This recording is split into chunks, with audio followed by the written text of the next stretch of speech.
you are. I say we took a wrong turn in 1963. Okay.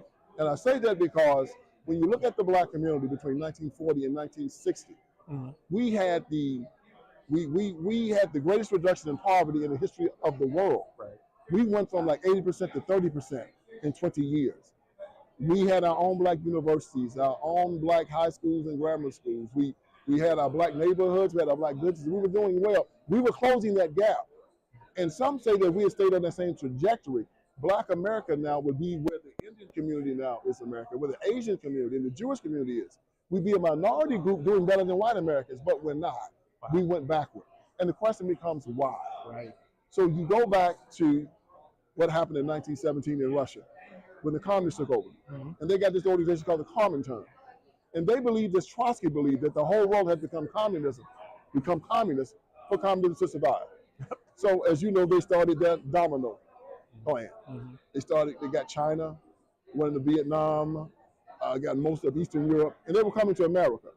They made a plan to go into the civil rights movement. And they were going to use the civil rights movement to infiltrate the Democratic Party and make it part of the communist movement. And they did it with the civil rights movement. So Stanley Levinson, the #1 communist in America, Martin Luther King meets him after the Montgomery bus boycott. Stanley Levinson, he starts the SELC. He writes the paperwork up for it, the Southern Christian Leadership Conference of Martin Luther King Jr. He raises the money for it. He writes King's speeches. He does King's book deals. Then he gets Bayard Rustin, another communist. Bayard Rustin organizes the March on Washington. He organizes all of the marches and all of the civil disobedience. And then he gets Jack Odell, another communist, runs the SELC. He is the executive director of the SELC, and another communist, Clarence Jones, is King's personal attorney. All four of these guys are the engine behind Martin Luther King Jr. John F. Kennedy comes to King before the March on Washington. He says, I know you know you're under surveillance. That's lawyer talk for telling him you're under surveillance. You got 3 guys in your organization who are communists and they have to go. Jack Odell, Bayard Rustin, Stanley Levinson. The president knows their names. Wow. Martin Luther King Jr. says they're not communists. Do you think I pulled these guys' names out of a hat? I'm the president. I know their names. You need to get rid of them because if you go down, I go down. I hooked myself to you. Don't let me down. King said to get rid of them. Well, J. Edgar Hoover was watching these communists and heard about this great big meeting of communist spies in Dorchester, Georgia. He put up some cameras to see who was going to be there, and King showed up, and that's the spies. He goes back to Bobby Kennedy and says, I thought he's going to cut these guys loose. And that's when Bobby Kennedy said, what's happened? We cannot trust him. We want to make sure that the communists are not going to use the civil rights movement to destroy America. Wow. And after King dies, all of the communists that infiltrated the civil rights movement jump straight to the Democratic Party. And that's when all the social justice foolishness, all the affirmative action, all the expansion of government, all of the great society stuff with welfare and the man out clause and expansion of Medicaid and LGBTQ and abortion. All of this comes into play, and it comes through the Democratic Party from the civil rights movement. We have to look back at this movement and say that when Dr. King told us in 1963, that 100 years after the Emancipation Proclamation, the Negro is still not free, that was a lie. We were born free. If you're a Christian, Jesus Christ said, he who the Son has freed is free indeed. The book of Galatians said, for freedom Christ set us free, so do not submit yourself to the bondage of slavery. We are free. John Locke said that our freedom is an unalienable right given by God. Right. It's irrevocable, non-transferable, and unsellable. You can't sell it. And Thomas Jefferson used that term, unalienable rights, in our Declaration of Independence. They said we are free. We were born free. We do not ask government for our freedom. We defy government to come try to take it from us. They can't touch our freedom. But King went to Washington, D.C., asking government to affirm our freedom. And based on our Christian beliefs, when you ask for the affirmation of man, you just sinned against God, because we're supposed to please him and not man. Vince, so I'm blown away. I think you probably hear this from many people who hear it. What you're explaining to me is that what we understand to be the greatest gathering for civil rights in the history of the United States, and one of the greatest speeches, or some of the greatest speeches that are considered to be the best in the history of the United States, were written by communists. Yes, it was. He asked the question in there, when will we be satisfied? He said, we will never be satisfied. Not until justice rolls down like water and righteousness like a mighty stream. That's a fancy way of saying never. And now 60 years later, they're still rioting in the streets, never satisfied. Wow. That's what Trotsky talked about, consistent revolution. Never satisfied, Right. always revolution, always revolution. He said, I'm dreaming about a day, that one day that my 4 little children won't be judged by the color of their skin or by the content of their character. But what's wrong with the color of my skin? Am I supposed to walk behind a white racist asking him not to judge me by the color of my skin, apologizing for being black? Of course not. You don't do it and I don't do it, but he's dreaming about a day that man will be pleased with him. When our Christian religion tells us we're not to be concerned about that at all. We're supposed to be concerned about whether God is pleased with us. Because if you're walking around trying to please man, you set a trap for yourself. This is where the drugs, this is where the promiscuity, this is where the bowing and the scraping comes in, trying to please man. I'm not trying to please man. What he thinks he's superior to me, I don't care what he thinks. It's not what I think. I'm an heir of Jesus Christ. I'm a child of God. I cannot be oppressed. They're talking about white supremacy or systemic racism or white privilege. Hell, I got privilege. Yeah, right. I was born with a great family. I was born with 2 great parents. I was born an heir of Jesus Christ. When you choose Patriot Mobile, you're not just picking a wireless provider. You're choosing a company that shares your values. It's easy to switch, and you can keep your number, your phone, and most importantly, your values. With Patriot Mobile, you get the power of nationwide coverage on all 3 major networks. That means wherever life takes you, we've got you covered on the same reliable networks you already know and trust. And when you need us, we're here for you right here at home. Our customer service is 100% US-based because we believe that support should come from people who understand you and your values. At Patriot Mobile, you're not just another call, you're a priority. In today's world, where you spend your money matters more than ever, every dollar is a vote for the kind of future you want to build. Join the thousands of Americans making a difference with every call, every text, and every connection. Choose a company that shares your values. Choose Patriot Mobile.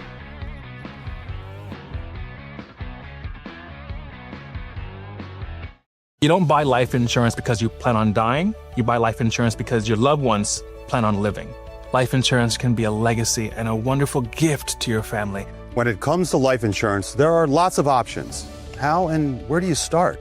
With over 40 years in the business, SelectQuote will shop some of the nation's most highly rated providers, with many policies starting at less than $1 a day. A licensed insurance agent will work to find you the right protection at a price you can afford. SelectQuote is a one-stop shop for buying life insurance. It allows you to compare the prices of providers across your state. We're doing all of the work for you. We're streamlining the process for you as a true concierge service. With SelectQuote, you could save over 50% on life insurance that fits your needs, your budget, and your life. Get your free quote now from a licensed insurance agent. Protect your family's future by calling SelectQuote for your free quote with a licensed insurance agent. We shop, you save. 800-212-3199. 800-212-3199. Child of God, I ain't giving up my privilege to anybody. No. Somebody has a privilege to be white. Well, there's a privilege to be white. But it's also a privilege to be black. See? It's a privilege to be Hispanic. Yes. It's a privilege to be Asian. Yes. It's a privilege to be alive in America. Yes. So we talk about their privilege. What about your privilege? And so we want to give away our manhood to these people. And I reject that, but that's what the civil rights movement did. And this is why now you have whole grown men walking the streets of America saying that they're victims, saying they're oppressed, saying they're afraid. And then you want to call yourself an American? Stinks in my nostrils. And we have to start confronting that. Vince, I got to tell you that as I think about this and what the spin out was, we talked about this a little bit yesterday on the show. We talked about Jesse Jackson, Al Sharpton, and I mentioned the term poverty pimp. Yeah. Now, much like you, in that process, I was always kind of a watchdog in this. I read the book Shakedown when I was a kid, and I'm like, I could tell that we were being hustled, even though members of my family thought this was the greatest thing ever. And I called them what they were, poverty pimps. Yes, they are. Right? And now this was a Wikipedia entry. Like this was in you could find it online for years. I was working in Minneapolis running a radio station. I was running the black station, KMOJ. I'll just say it because I don't care now. It's been 20 years. And they said, some of the community leaders came and said, we're going to bring Al Sharpton in to speak. And I'm like, why would you bring a poverty pimp in to speak? They were righteously offended. And they said, well, is the radio station going to get behind it? I said, no, and I'll explain to you why. One, he's a poverty pimp. But let me go further. I bet you he's going to charge you $35,000 or so. And they're like, how'd you know? I'm like, because that's what a poverty pimp does. For 20 minutes, which was also accurate. Wow. And Brother Al had to fly first class, but his team could fly coach. He had to stay at the top of the 5-star hotel. His staff could stay anywhere. And I'm like, do you all see any problem whatsoever? Goodness.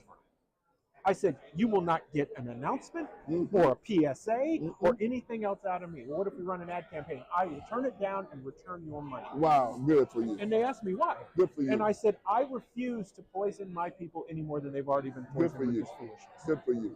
And so for me, hearing that and now really understanding how much further back this goes, it's like, it's one of those where you see it where you're at, and then you take us back, and then we come forward, and what we see today makes so much more sense than it did before. Yes. Even before we met. Yes. Yeah. Tucker Carlson had me on his show. Yeah. And it was almost a 3-hour interview. And Tucker asked me all of these questions, and he let me go on these subjects here. Got close to 1 million views. Got close to 600,000 on Rumble. And Tucker told me it's one of his top 3 interviews ever. Yeah. Because we took the lid off all of this. And I told Tucker, to your point, I said, if you want to see the contempt that the left has for Black America, look on MSNBC and look at Al Sharpton and Joy Reid.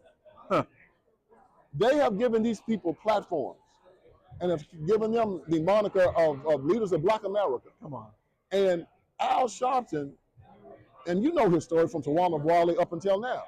He's never been nothing but a lion in trouble, and they know it now. It's not like the people at MSNBC didn't know this when they hired him. Right. That he had lied his way, but this is how they see us. They see Black people like they see Al Sharpton and like they see Joy Reid. They see us with the ultra perm, and they see us walking around looking like pimps. They see us, they call us, they still believe we fried chicken and watermelon. Yep. That's who they believe we are. You know, when you look at the daggum Olympics, they want to have Black people displayed in the Olympics. They want Flavor Flav and Snoop Dogg. That's who they see us as. They don't see us, me and you. When they see people like me and you, they're like, these Black people exist? Yeah, what? Yeah, we do. But these are not the ones they are around. They are around the beggars, the victims. And these Black people make them feel superior. And they like that. Yep. They like being you saw the color purple. Yes. I call them the Miss Millie Democrats. Oh, I love the colors. Oh, your children are so clean. You know, the ones that look at us like we're special needs children. As opposed to men. What a great description. And I'm telling them, yes, one day I will be elderly. And I'm going to need help. That day is not today. I have a special needs child and she needs help. We need to watch her. But that's not me. We are men. And as we live our life today as the men and the caretakers of our community, we're going to demand that you treat us like men. Right. Abraham Lincoln said when he came to Richmond and the Black people started bowing to him, he said, stand up. He said, God made you free, not me. I did not set you free. God made you free. And when your so-called masters who have deprived you of your freedom, when they come to you and they don't believe that you are free, it is up to you to teach them that you are free by using the sword and the bayonet. Abraham Lincoln said, I'm not going to be with you all the time. You have to stand up. You have to be men. This is what we have to tell Black men today. Stop the begging, stop the crying, stop the sniveling. This is America. And in America, we don't beg. We don't ask.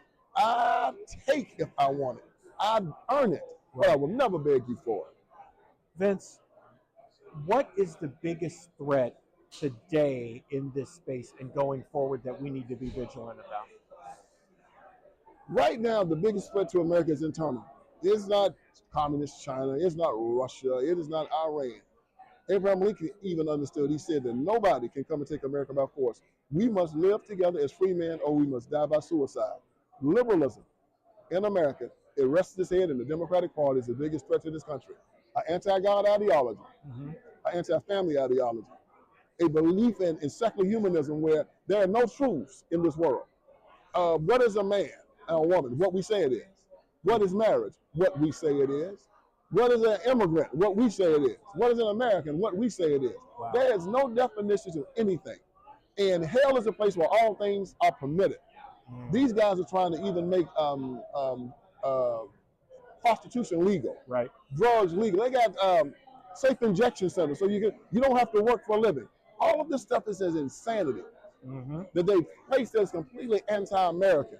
Both of us can't be right. Right. So there is a real ideological civil war happening in this country right now. It is the Christians that really believe in Jesus Christ, the conservatives, the people of God with Judeo-Christian values, and it's the left. and the left are a cabal of perverts, liars, psychopaths, anti-Christian bigots, and then I've added thugs, hoes, and rappers with them. They're a bunch of crazy ingrates, and I can't stand it. I got to tell you, Vince, I'm glad you mentioned that because I had something in my head, and then you got going, and I was on that. So speaking of pimps, hoes, and other weirdos, I understand that Snoop Dogg now has the Death Row Gospel Choir. Oh, come on, man. Care to comment? I'm not surprised. You know they got that little queer gospel group that was nominated for a Grammy.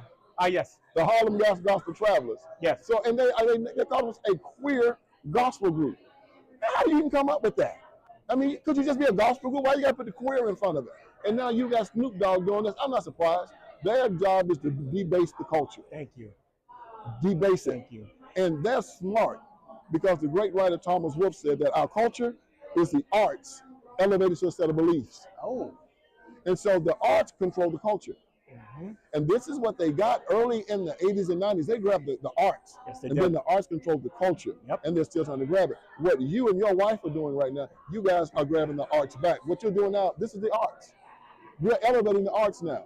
Mm-hmm. What Charlie Kirk is doing here, this is art. Yep. We are teaching people. We're on television. We're on Rumble. We're on YouTube. We're not asking permission any longer. Correct. We're going around the legacy media. Mm-hmm. And so Snoop Dogg and the rest of these guys, they can do that, but then we'll do this. We'll show them that our ideas are better than yours. Right. Look at your inner city. I'll show you my suburbs. Amen. Look at your public schools. I'll show you my private schools. Yeah. Look at your clubs, and I'll show you my churches. We will show you our ideas are better, and we'll let the people decide. Let them vote with their feet.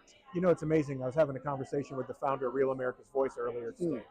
And the quality of person, you can tell a lot. When we met, there was this connection. It's like the quality of the person and the man that you're dealing with shows. Yes. And others can recognize that. So I'm talking with him over here at the booth, and we're talking about stuff going on and what he's going to do. There's going to be a faith and family channel that they're going to do on this. And so he shook my hand. And when he shook my hand, he started praying with me. And I went up to him after and I said, I want to thank you for that because we don't do that with each other enough. Yes, that's correct. And the fact that you recognized that we needed to do it means a lot. And Yes. he said, I am guided by what my father tells me. Oh, that's amazing. That's good.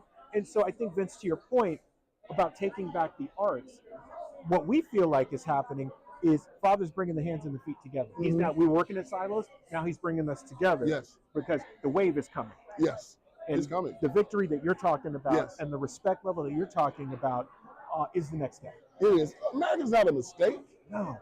God put this country here, and we have been striving for 250 years. Sometimes we stumble, sometimes we fall. But what do? We beat the British Empire. We then save the world in the First World War. Then we saved it against Nazis. Then we saved it against communism. Yep. Then we saved it against radical Islam. It's always been America. We've always been that country that said, all we want from you is enough soil to bury our soldiers on if they die defending you. We don't want to take over your country. We don't want to take your people and destroy them. Think about if any other country in the world had the power the United States of America had and what they do to the world. Wow. Think about the Soviet Union had. Think about if China had the power we had. They don't have it. We keep them in check. We stopped their worldwide takeover. We did it.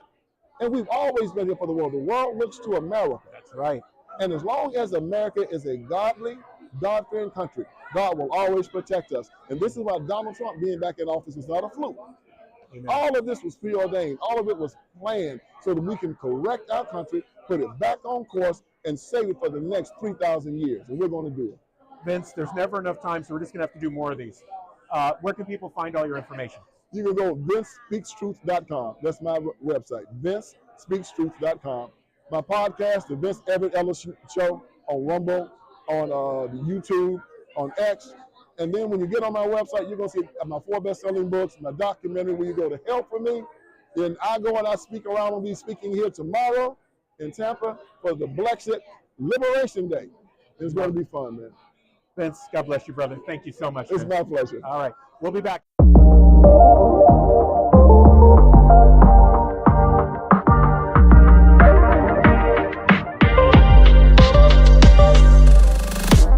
The IRS has collected over $1 billion in past due taxes this year, and they're aggressively targeting more taxpayers. Don't wait until the IRS comes knocking. Our team is here to help you resolve your tax debts before things escalate. Every tax situation is unique, and so is our approach. We tailor solutions to fit your specific needs, giving you the personalized attention you deserve. The IRS has resumed collection enforcement. Don't wait until it's too late. Our team can help you resolve your tax issues before liens, levies, or passport restrictions kick in. Behind on filing taxes? We specialize in getting you back on track by filing past returns and negotiating with the IRS. Does the IRS claim that you owe money that you don't have? We fight to lower your tax debt to an amount that you can afford. United Tax Fix. Expert help, personalized service, and the peace of mind you deserve. Call 800-785-5592. That's 800-785-5592. If you are exposed to asbestos, you may be entitled to financial compensation. Families often face losing their homes or life savings just to pay the bills. If you or a loved one worked in these industries and were diagnosed with mesothelioma, you may be entitled to compensation to protect your family. At Rights and Claims, we've helped families recover over $1 billion to cover medical costs, lost wages, and more. Let us help you secure their future with the compensation you deserve. Call now. 800-895-0489. The average cost of mesothelioma treatment can exceed $400,000.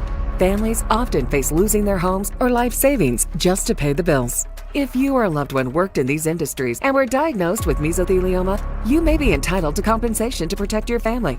At Rights and Claims, we've helped families recover over $1 billion to cover medical costs, lost wages, and more. Let us help you secure their future with the compensation you deserve. Call 800-895-0489.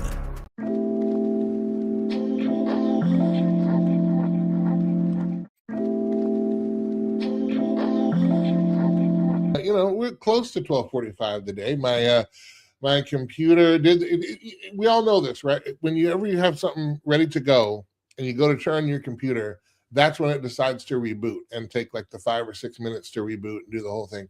Or update, Only every single time. Only all the time. Yeah.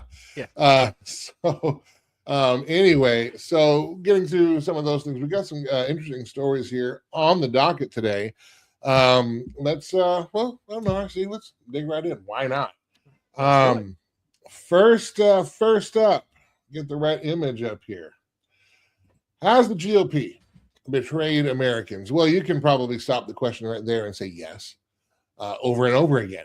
But here's a story that is not getting a lot of traction, but it matters because it's the intersection of food supply. It's the intersection of our national security. It actually probably can dovetail into election security as well. Check this out. Republicans promised to put America first. This from the Daily Caller. Instead, they betrayed everyone for money from massive ag donors. Let me tell you what's going on here. In the latest kowtow to corporate mega donors, 48 Republican members of Congress, along with a few choice Democrats, have unveiled the Securing Agriculture's Workforce Act of 2026, which is H.R. 9535. Now, of course, what workforce might you mean? Well, none other than hundreds of thousands of illegal alien farm workers in the country. It says, but before you jump to conclusion, the legislation, while it does grant mass amnesty to illegals, it's not a handout to undocumented workers. The legislation is squarely aimed at advancing and protecting the profits of multi-million and even billion-dollar corporations in the ag sector in exchange for generous campaign contributions to the Republicans, who, of course, are morally depraved enough to support this. He goes on to say, you might find this ethically corrupt, but the bill allows illegal foreign workers who can prove they worked as farm laborers, as defined in the bill, for at least 6 months in the last 2 years, so anytime in there for at least 6 months, to receive a special status by waiving certain legal bars of admissibility and effectively placing them on a fast track to H-2A visa status. This means they'd be considered legally present in the U.S., which is the mass amnesty. But it doesn't stop there. It also introduces the adverse effect wage rate, a cap of 3.25%. What that does is it caps wage increases for farm workers, foreign and domestic, citizens and non-citizens, at 3.25% annually, even though labor market data shows the market price for farm workers is rising much faster than that. And the reason is because, just like in any free market, Farm labor wages are set by the lowest cost option. Therefore, if foreign workers are only able to receive 3.25% wage increase every year, the American farm workers will receive no better. And it is the donor class, the big ag, that results because they're not having to shell out the money to pay for these workers. So RC, there's a lot going on in this, and unfortunately, it looks like, hey, we're about to pay the donor class, and in exchange, we're going to give cheap labor to the farm workers, exploiting these workers, and effectively give a backdoor amnesty to a chosen few because it benefits the elite class and the donor class. So is the acronym for this thing SAWA? Did I understand that correctly? It looked like that. Yeah, the Securing Agriculture's Workforce Act of 2026. Now, the Republican sponsor, by the way, is committee chairman. He's the House Ag chairman, Glenn Thompson, along with 43 other Republicans. So SAWA-E, that you have to deal with this. Please excuse my joke.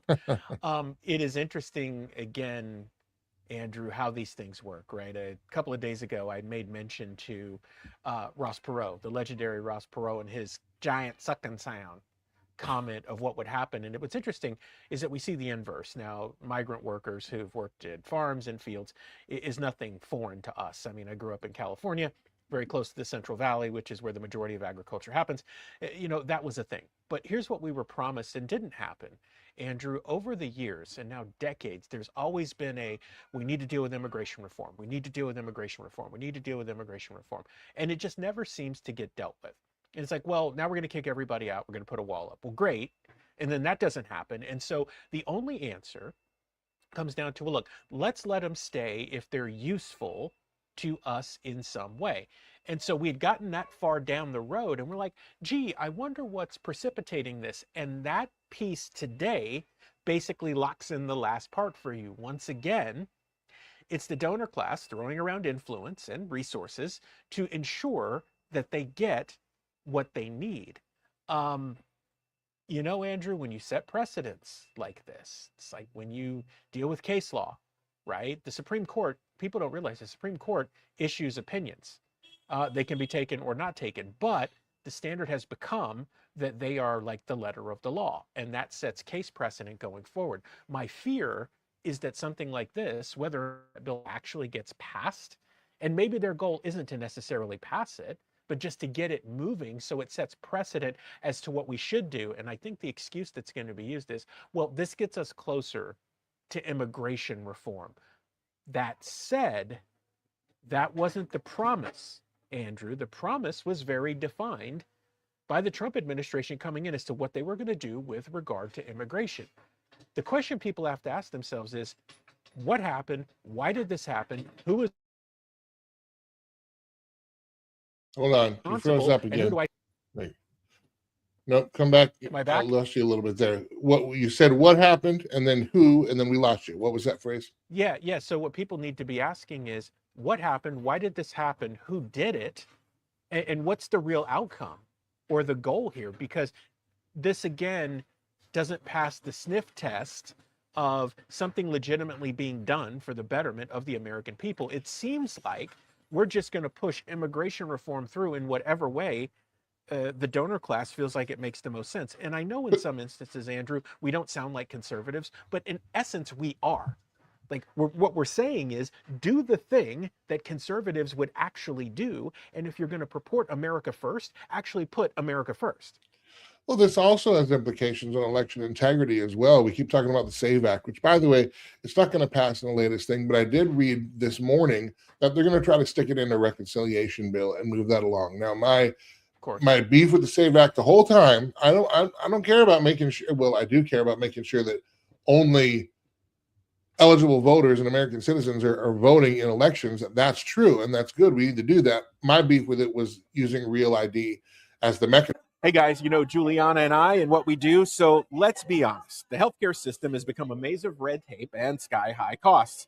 That's why we want you to check out Altrua Health Share. That's a community of people helping people. Now, Altrua isn't insurance. It's a faith-based health sharing community where members cover one another's medical needs, not corporate profits. Okay, important stuff.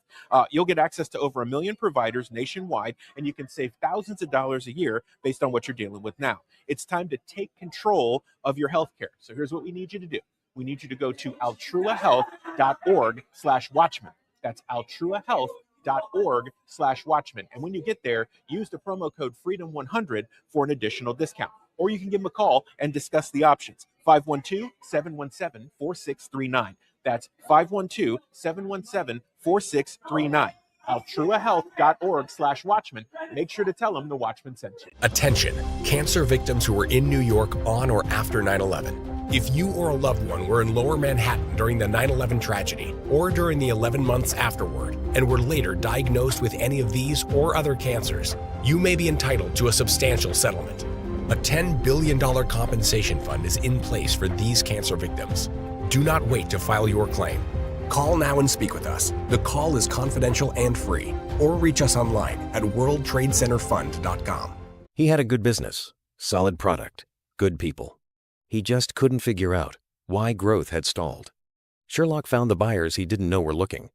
Now he knows exactly where to go next. Learn more at investinanswers.com. Attention veterans and military families. If you're between the ages of 50 and 80, you may qualify to review your final expense coverage options. Many veterans believe that the VA will cover all of their funeral costs, but unfortunately, in many cases, VA burial programs only cover a portion of the expense. And today, the average funeral with burial can cover... Because I think it's just getting everybody onto another trackable ID, bottleneck. Anyway, but the idea is that, well, we want to keep ineligible voters out. But here's the thing: when you bring in all these illegal immigrants to these different places, and now you give an avenue for amnesty for them, that counts in the census. That can change the districting. That can change the look of any given area. And we're not doing anything about that. And I think that's actually a much greater threat to our election integrity. Because, man, if we can just concentrate this area with many who we believe are going to vote Democrat, probably, you're going to see, that's just going to take over more and more. And we're not paying any attention to that at all. In fact, we're exploiting them because the donor class likes it this way. Because the Republican Party seems to be focused on, let me just win this election. Let me just win this election.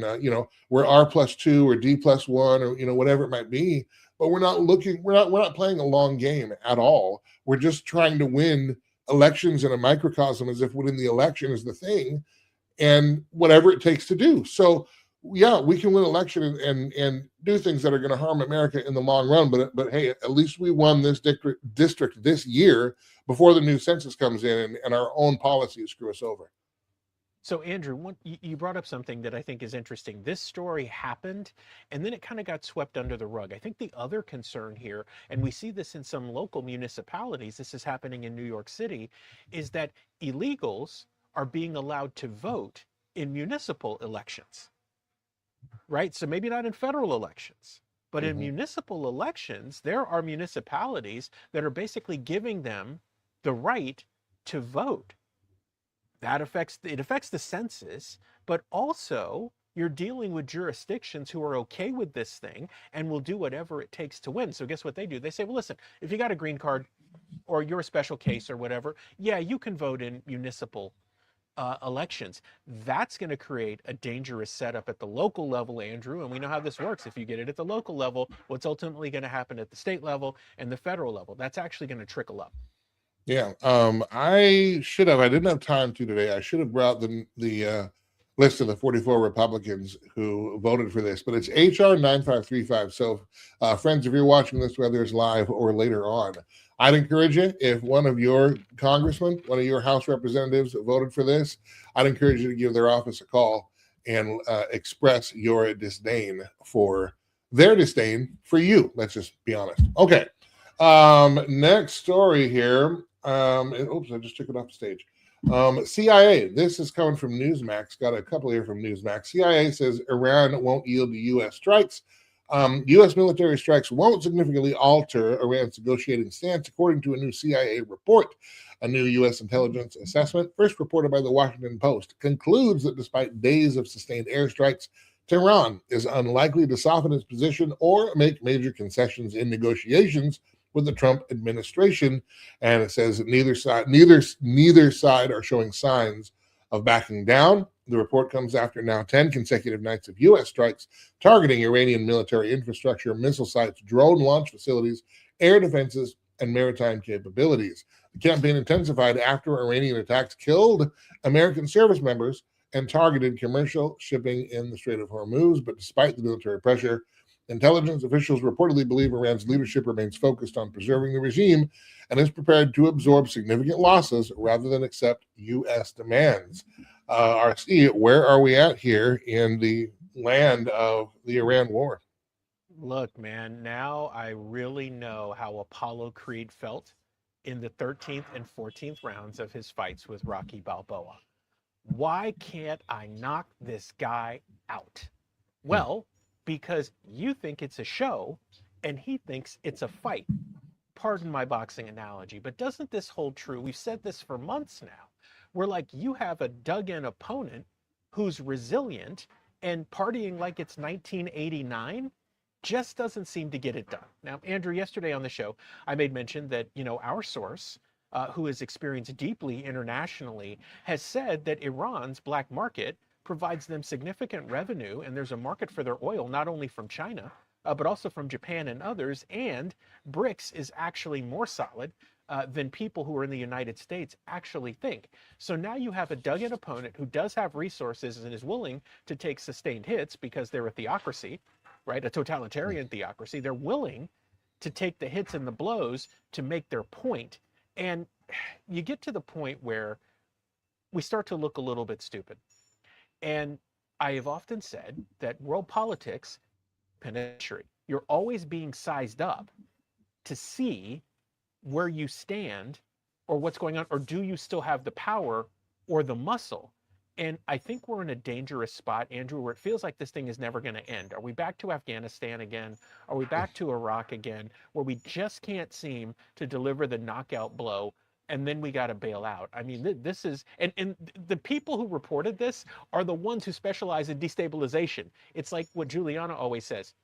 If the guy who's wearing the bomb diffuser jacket is running, you should probably keep up with him.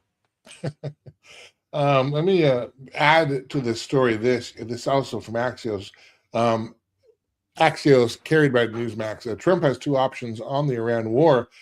President Donald Trump is weighing two dramatically different paths in the escalating conflict with Iran, accepting a new 10-day ceasefire proposal designed to reopen the Strait of Hormuz, or joining Israel in a major military campaign aimed at forcing Tehran to back down. Regional mediators, including Qatar, Egypt, Pakistan, and Oman, have presented Washington and Tehran with a proposal calling for a 10-day ceasefire that would reopen the shipping lanes in Hormuz and provide time for negotiations on a longer-term maritime security agreement.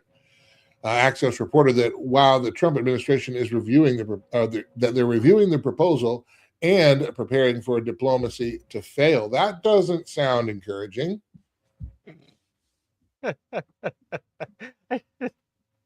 I'm sorry. I can't. We work to come up with professional and focused responses, but now we're in the theater of the absurd. Like, look, either finish the job or don't.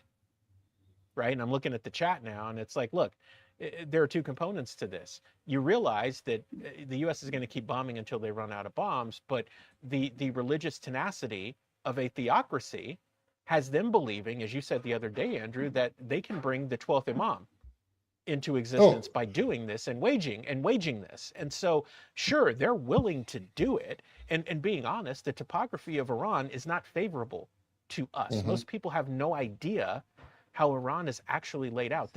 These things aren't good. And so either go do what you got to do and send the message, or figure out some other way, because what's going to happen is that in the court of public opinion, and we've said this before, and the stomach for the American people with conflict is limited. Like they're limited. People are limited in how much they're going to take because of everything that's happening at home. It's like, hey, we're going to do this, we're going to do that, we're going to call a ceasefire, we're going to do this, I need another 60 days. Look, man, people don't care. It's just like people don't care they don't care what you sell, they care about the problem that you solve. And it would behoove the administration to keep that in mind and handle business like they said that we were going to do. And I will understate and I don't want to understate it. I will underscore, that's what I was looking for, what you're talking about, but restate what I said. I think one of the things that we are missing in our military strategy, and this is what it looks like. Again, I'm not going to pretend I'm a military guy. I'm a musician and a pastor who became a broadcaster. But because I'm a pastor, I can tell you that the theological aspect, the theological, fanaticism that the Iranian regime holds to is a big deal in their strategy. And I don't see signs that we understand that, because that's something that will keep you fighting until your very last breath. And it doesn't matter if you think you have no chance of survival. The thing is, survival is not the point. Their theological goal is the point. And that, that has, death to America. They want to kill the great Satan. They want to kill the little Satan. They want to bring about their prophecies. It's not about survival in that sense for that regime. It's about being true to their theology, and you can think about it. Whatever we believe, different people believe, you hold to that belief, and it's very people. It's almost impossible for someone to change your mind on what you believe, particularly when it comes to things like religion, things like God, so on and so forth. Nobody could shake my faith in Jesus Christ. Attention veterans and military families. If you're between the ages of 50 and 80, you may qualify to review your final expense coverage options. Many veterans believe that the VA will cover all of their funeral costs, but unfortunately, in many cases, VA burial programs only cover a portion of the expense. And today, the average funeral with burial can cost around $8,000 or more. Don't leave your loved ones facing unexpected bills. Right now, LifeCare is helping veterans and their families learn about final expense insurance options that may help cover funeral costs, medical bills, and other end-of-life expenses. With a quick call, you can find out if you qualify for affordable whole life insurance designed to help protect your family from these costs. In many cases, no medical exam is required, no lengthy health questionnaires, and coverage decisions can be made quickly. Call now to review your final expense coverage options. Call 800-519-1427. That's 800-519-1427. Attention veterans and military families. If you're between the ages of 50 and 80, you may qualify to review your final expense coverage options. Many veterans believe that the VA will cover all of their funeral costs, but unfortunately, in many cases, VA burial programs only cover a portion of the expense. Right now, LifeCare is helping veterans and their families learn about final expense insurance options that may help cover funeral costs, medical bills, and other end-of-life expenses. Call 800-519-1427. Most growing businesses are making seven-figure decisions on gut feel and assumptions. The biggest companies in the world don't operate that way. Neither should you. Sherloc gives you market intelligence they pay six figures for. We find your buyers before your competitors do. Visit investinanswers.com to learn more. The average cost of mesothelioma treatment can exceed $400,000. Families often face losing their homes or life savings just to pay the bills. If you or a loved one worked in these industries and were diagnosed with mesothelioma, you may be entitled to compensation to protect your family. I don't care what they say. I don't care how many bombs you drop. I'm not going to renounce my faith in Christ ever. It's not about my survival, because I believe what the Bible says. I know where I'm going when I die. That's a promotion. Thank you very much. But we need to understand that in fighting this war. I don't know that we do now. Because it looks like even the Axios report. Hey, we'll try the 10-day ceasefire, but that's probably going to fail too. So we're prepared for more. But that also means joining then. How close are we to boots on the ground? Not to mention a story that I covered a couple of weeks ago on Culture Crossroads on the Sunday show. Are coupling the U.S. military with the Israeli military, particularly when it comes to information, innovation, training, tech, strategy, so on and so forth. That really seems like another step in that direction too, which again would not be good, because maybe we are getting a little closer to actual boots on the ground. And my goodness, this thing just seems to be spiraling out of control. But it's almost like you have the Trump administration trying to like manage the press about it or manage the headlines, or trying to do it in a way that's not too messy, when really, if we're going to win, we need to go there and win. But again, what are we going there to win? If it was to knock out the nuclear weapons, President Trump has said in recent days that we wiped them out. The only way they can build it is to get the minerals from underground, and we're the only ones that can get them out. So now we're back fighting for Hormuz, which was open before we went there in the first place. Oh boy. I'm glad that this is our kind of behind the scenes thing, because I can actually just nod and shake my head and just say, I continue to struggle with this mix of arrogance and illogic, right? We're not living in this era like we were during the first Bush administration when we did Desert Storm, and it was just over in the first round. Like, we don't live in that world anymore, and we've been fundamentally weakened in part because of what happened on 9/11 and things like the Patriot Act. We've been so fundamentally weakened, and we've been so lazy in the things that we should be doing, and we've allowed others to say, you know what, the U.S. is slipping. Let's do our own thing. This is where BRICS comes from. What does President Trump try to do? He tries to shut down BRICS. All he does is make it stronger. And so we're in these situations where you can't live in tariff land and think that solves all the problems. You can't use the American hammer in the way that you used to and think that it solves all the problems. Times have changed, and honestly, we need to change with them. What is interesting is that it seems like we were not prepared for a protracted conflict or any mass mobilization of any kind, Andrew, which is concerning in and of itself, because I thought we were supposed to be in a state of readiness, and that's where the trillions of dollars are supposed to go. Well, this is not a new thing. We'll move on. We got one more story here, but this isn't a new thing, is it, RC? Were we not unprepared in Vietnam for that prolonged conflict? Were we not unprepared really in Afghanistan for that prolonged conflict? And all three of them, Vietnam, Afghanistan, and what looks like is shaping up in Iran. I don't know how long we'll be there, but the end game, the exit strategy, what's our plan beyond shock and awe for the first 2 days? And I think we imagined everybody just coming out with their hands up. We surrender, we surrender. No, they don't. And then we get stuck in this mud. And I don't think Americans, Republican or Democrat, as you mentioned, have a long stomach or patience for that. If we're going to win, then let's win. But if we're going to be over there meddling and hemming and hawing and going back and forth, and then the end result is that energy prices around the world skyrocket, gas continues to stay stubbornly high while we have persistent inflation that compounds year after year. Americans are going to say, what is the long-term gain from all this short-term pain? Tell me what that is and how it will help my life and my kitchen table. We're not seeing that either. Yeah. And that's I think people are starting to ask the logical question. What is the point? Especially when I can't afford to do anything anyway. Andrew, the stories continue also about our oil supply and how it's low. I think we're at 45 days now before we're either critically low or out. And, all these things are going to converge at a time that is particularly bad for those who are in midterm races on the conservative side of the fence, because these things flow downhill. Right? If the head is having issues, then you're probably going to get some of that splatter too.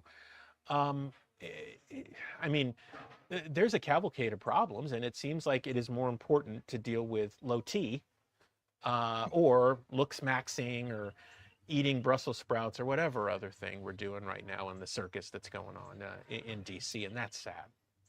Well, obviously this is the story that never ends, so we'll be bringing updates as we get them. One more story here on the program.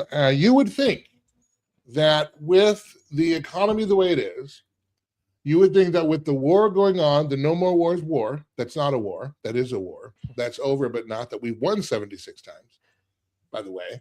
That's a world record. Kind of, sort of. Hey, man. you would think that with the golden age that we're told we're in, you would think that with a new CDC director nominee who says the mRNA is safe and effective, so undercut MAHA and the whole rest, you would think with all of that, that the Republicans would be hemorrhaging support, and they are. President Trump's approval rating has been mired in the 30s for the past few months. Conventional wisdom would tell you that, and a lot of the independents, that MAHA coalition that helped Trump get reelected in 24, have now said, I'm tired of this. I don't want to do it. And it's not because they love the Democrats, but there were not the promises made, promises kept in this time, according to the perception of many who voted for Trump and the administration in 24. Okay, you would think that would mean that the Democrats are cruising not just to a victory and taking back the House, but the Senate maybe as well in these midterms, and possibly in 28, but not so fast. Because the Democrats have their own problems. Van Jones revealed that the Democrat governors and senators are panicking over the rise of communism in their party. Van Jones, who is a self-proclaimed progressive Democrat, this from rightscoop.com, wrote a post calling out the DSA, that's the Democrat Socialists of America, who are trying to take over the party, and revealed on CNN that since the Democrat governors and senators are calling him in a panic over this commie threat to their own party, and thanking him for saying that out loud. We've seen Mamdani, who's also said he wants to erase Netanyahu, and so now he and Trump are in a tit-for-tat arrest Benjamin Netanyahu, Israel prime minister. Now him and Trump are going back and forth. Yes, I will. No, I won't. Yes, I can. No, I can't. All that kind of stuff. But you have Mayor Katie Wilson in Washington. You've got several of these out-and-out socialists. The squad, effectively, they're socialist and America hating as well. And the Democrats are seeing this too. But then you have people like Bill Maher, who is clearly a progressive, but said in an interview just this week, in a viral clip going around, that his vote is in play because he's not going to vote for communists if that's what the Democrat Party is going to put up, which means he's open to a Marco Rubio, perhaps.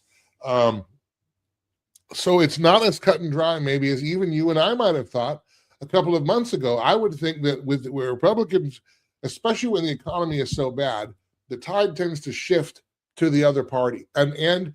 And usually the first midterm anyway goes opposite party, no matter who's the president, right? So, and we are expecting that the Democrats are going to retake the House. That probably will happen. The Senate is a little murky. 28, I would, if I'm going to bet, I would say probably a Democrat wins. But you know what? I don't know, because we live in bizarro world. But if Democrats are worried about communism in their party, RC, do you think they're really worried about communism, or the fact that communism, the brand, does not sell well at the ballot box? I'm not sure that the party cares about anything but power, just the same as the Republican Party does. These are private clubs that want power at whatever cost. We started this program, this episode, talking about how the GOP is fine with illegal immigration as long as it leads to donations to the party. So I would imagine that the Democrat apparatus would be fine too with communism if it had a better brand in America. I don't know. What's your take of that? Andrew, so I think it's a little bit of both. Attention, cancer victims who were in New York on or after 9/11. If you or a loved one were in Lower Manhattan during the 9/11 tragedy or during the 11 months afterward and were later diagnosed with any of these or other cancers, you may be entitled to a substantial settlement. A $10 billion compensation fund is in place for these cancer victims. Do not wait to file your claim. Call now and speak with us. The call is confidential and free. Or reach us online at worldtradecenterfund.com. You don't buy life insurance because you plan on dying. You buy life insurance because your loved ones plan on living. Life insurance can be a legacy and a wonderful gift to your family. When it comes to life insurance, there are lots of options. How and where do you start? With over 40 years in the business, SelectQuote will shop some of the nation's most highly rated providers, with many policies starting at less than $1 a day. A licensed insurance agent will work to find you the right protection at a price you can afford. Select Quote is a one-stop shop for buying life insurance. It allows you to compare the prices of providers across your state. We're doing all of the work for you. We're streamlining the process for you as a true concierge service. With SelectQuote, you could save over 50% on life insurance that fits your needs, your budget, and your life. Get your free quote now from a licensed insurance agent. Protect your family's future by calling SelectQuote for your free quote with a licensed insurance agent. We shop, you save. 800-212-3199. 800-212-3199. Before you buy a stock, it helps to know what the legends would say. Investornator scores it against 8 legendary investor playbooks. One clear answer, backed by real data. Investornator.com. If you're on supplemental oxygen, heavy and awkward tanks can be a burden. Now you can leave home and leave the tanks behind with Inogen, portable oxygen therapy that moves with you. With my Inogen, now I'm able to do the things that I've power. And Van Jones, it's so funny. Van Jones is a poster child for the Red-Green Alliance, I guess, for lack of a better term, for him to come out and say that. I think it's a little bit of fear and loss of control because populist movements, regardless of what side they fall on, all take this path. Now, this is not a shameless book plug, Andrew. This is actually an educational and factual thing. I encourage people to grab our book, Empowered to Act. Okay, here's the reason why. It will break down for you how to counteract the foolishness of the DSA. Once you get that, I encourage you, and it's free online, you can go find it, is to go find Saul Alinsky's Rules for Radicals and read that too, because all you're seeing is the same playbook ran on you that they've been running for years, right? Same tire, new tread. And it's to the point where the Democrats like Van Jones know that too, and they're like, whoa, we can't get our arms around this. We need to sound the alarm so that we don't get any splatter and we're not pulled further left than we want to be. It would behoove conservatives to help moderates or independents to understand the bill of goods they're being sold through organizations like the DSA so they don't make the wrong decision, in particular young people, so they don't make the wrong decision out of emotion in something like this. Yeah, and I do think too that part of the reason for the rise of communism is the impotence of the Republican Party to make a case for freedom and liberty and capitalism that's not cronyism, because that's what we're doing now. We're doing crony capitalism. We're doing venture socialism, the public-private partnership. That is literally what fascism is. It's government getting into bed with corporations and having the corporations do what the government is prohibited to do, which in our case would be by the Constitution and the Bill of Rights. So with the Republicans damaging their own brand like that, you have Gen Z and I don't know, Gen Alpha, is that the one after that? I can't keep track of them anymore. Yeah, but I think so. But you have the younger generations seeing with both eyes open that, yeah, this two-party system is not serving me well. And so you can understand how they would see somebody like a Mamdani and say, well, let's try that. It's not them, so we're going to try that. I don't condone that. I personally would not do that. But I can understand why that would be appealing, particularly to young people. And you can see in Florida, right, the governor race and the primary for that, you know that the young potential voters in Florida all flock behind James Fishback. He speaks really well to them. And I'm not saying James Fishback is a socialist, but he is connected with them in a way that the old guard Republicans or the conventional Republicans are not, have not, and I'm not sure if they know how to. Man, Andrew, have we talked about that at length? We certainly have. I moderated a discussion with Florida Speaker of the House, or former Florida Speaker of the House, Paul Renner, and James Fishback in Naples back in May.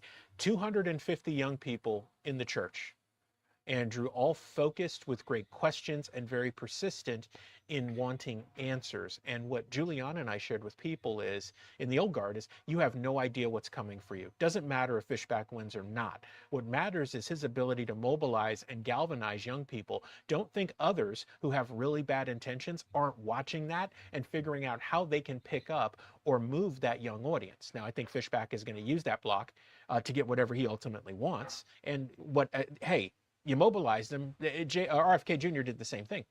Right. But I do agree with you. I don't think the conservatives or the old guard even have a clue even where to start with that, because they refuse to listen to a guy who they disagree with, which is a whole nother set of problems, right? But tribalism. We've adopted the tribalism that we used to decry 30 years ago. Exactly. And so here we are once again, faced with our own mortality, so to speak, when it comes to conservatism, because we tell a horrible story, or we don't tell a story at all, and we let the narrative be shaped by someone else, which is a Rose for Radical Solinsky 101, right? Get your narrative right, hyper focus on it, and beat it to death to the people who you can destabilize or weaken, right? Go after the head, go after the body, and go after the legs all at the same time, and press on them until they give you an answer. Like, it's 101, and this is exactly what's happening, and now it's made things like the DSA and some of these avowed socialists popular. All right. Hey, we are right up and out of time and just a little bit over time here, RC. So we're going to have to call it for today. We will be back tomorrow. I'm assuming probably midday somewhere, right? RC, somewhere around lunchtime, a little after. You can find us on, wherever you're watching us right now. And if you are watching us on one of our social media pages, YouTube, Culture Crossroads 316, at Watchmen Action, any of the at Watchmen Actions, or The Culture Crossroads with Andrew Southwick on Facebook. If you haven't yet, please subscribe to the page. Really helps the channel, helps the show, and we want to be able to bring just plain content to you. And this particular program, why we call it the Spin Cycle, we are conservative, so we do come from that worldview, but we just want to bring, here's what's happening. What do you think about this? And here's the actual truth. Get through the narrative, keep the meat, spit out the bones. And if you want to hear opinion, you can hear a lot of that on our Sunday show, Culture Crossroads. That is on the Beck TV Plus, BEKTV.plus, BeckTV.plus, Sundays, 5 p.m. Central Time. And also, RC, I want to make sure that we're reminding people of the Epic Cable and the Watchmen Action Network there. Yeah, correct. So we've got the Watchmen Action Network 24/7. The Spin Cycle airs weeknights at 9:30 p.m. Eastern. It's channel 40 on Epic Cable throughout the state of North Dakota, and coming more places soon. We're also actively streaming on our Rumble channel and also on X. So if you go to at Watchmen Action on X, you'll see that we're streaming live. You can catch the Spin Cycle and a whole bunch of other stuff from the Watchmen Action Network there. For all things Watchmen Action, as you said, Andrew, just go to watchmenaction.org. All right. And thanks to you guys for hanging out with us here, even if it was for a few minutes. Thank you for the comments. We appreciate that. Always look forward to the conversation, and we look forward to another one tomorrow. We'll see you then.